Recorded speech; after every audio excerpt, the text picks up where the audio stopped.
John and Soren. Thank you Hi. very much. I'm calling from Irvine, California. Irvine, wonderful. Right.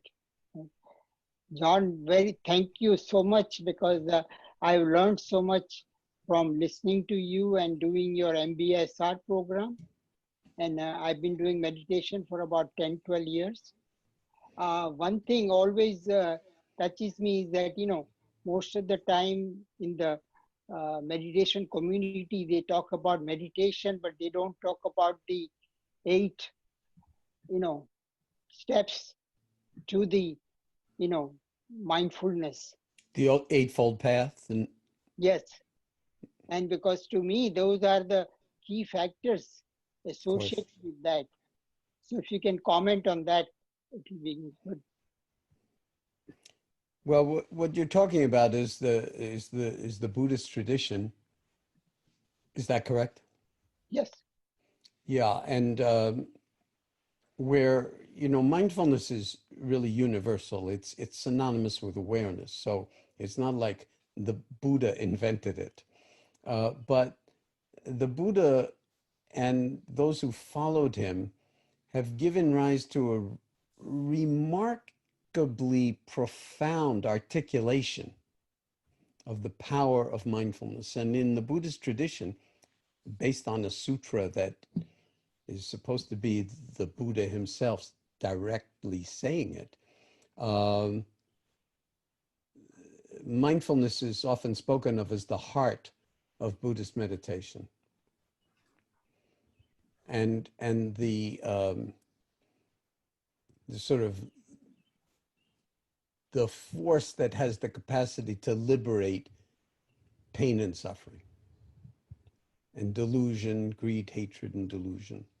So this is very, very profound. And there's a whole map within the Buddhist tradition based on the Four Noble Truths, which is a particular condition that's in the form of a actually medical approach to the challenge of human suffering.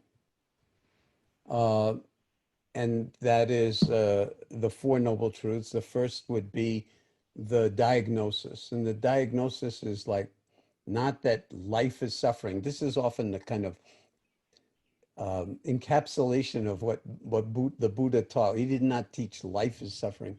He taught that there is the inevitability of suffering in human life and that we need to find a way to be in relationship to it. So the diagnosis is dukkha, or suffering. Suffering's not a great translation for it, as you probably know. It's anguish. I mean, there's, all sorts of people even translate it as stress. But there are many, many different nuances to dukkha, and it literally means a wheel that's kind of out of kilter. So it never quite right. So when you're happy, you're not happy because you're not going to be happy for long. It's going to be over.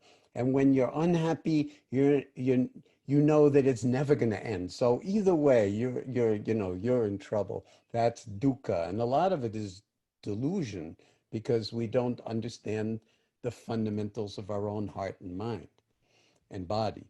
So then the diagnosis is dukkha. The second noble truth is the etiology, the source of all this dukkha, the original cause.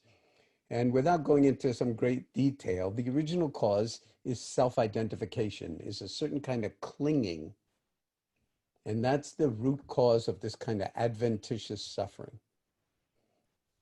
The third is the prognosis. And the prognosis is excellent. The prognosis is, as long as you're breathing, it's excellent prognosis if you're willing to do a certain kind of work.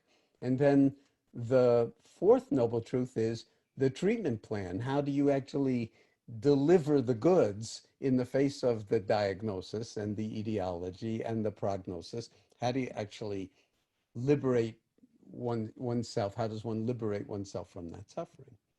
And so the eightfold noble path is the fourth of the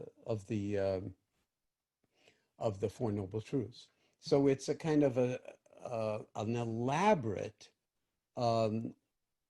model for cultivating awareness. And many Buddhist teachers um, speak of it as not being 8 separate things, but 8 facets of the very one thing. So if you go through one of the Eightfold Noble Path is mindfulness, another is concentration, another is right speech, and uh, right livelihood. So there are all sorts of different elements, but mindfulness is kind of like uh, holds them all, or could be understood as holding them all, so that they're all different doors into the very same room.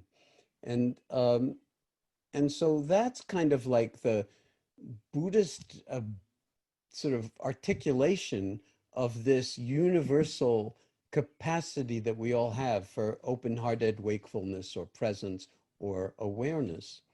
And and there's a huge literature on the interface now between more medical and psychological and neuroscientific studies around mindfulness and the original teachings, which are different in all the different traditions. So a lot of the different schools have very different definitions or views of mindfulness, and how limited or how profoundly, universal it is, all sorts of differences of opinion.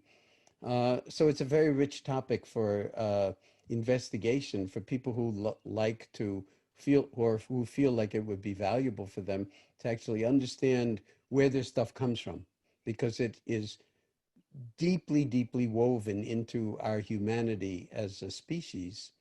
And the Buddha is often spoken of as like a doctor, like the physician of the world. He was a great teacher, but he was also like tending to the suffering of humanity, and at the same time understanding in a very profound way the nature of the human mind. And we're still at it, because none of us, not the greatest neuroscientists, do not understand how you go from, you know, uh, 86 billion neurons underneath the cranium of our skull, and another 86 billion glial cells, how you go from that, from stuff, from cells, from physicality to sentience, it's called, to wakefulness, to awareness.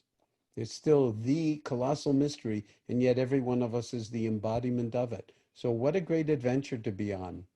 I don't know if what I just said is helpful to you, but that's Yes, what yes, came it up is. at the moment. Yeah, it is very helpful.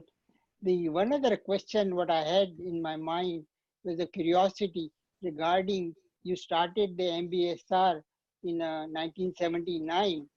What was the thought or the origin of that instinct in yourself? That's far too profound a question, or long an answer to go into at this particular moment. So I'll give you my one word answer, and then I've written a whole bunch of stuff about it. So you can read that stuff if you just Google stuff that I've written, more in scientific papers than in books, but you can get it out of the books too. So Ah, my one word answer is, and you'll understand this, although many people might not, karma.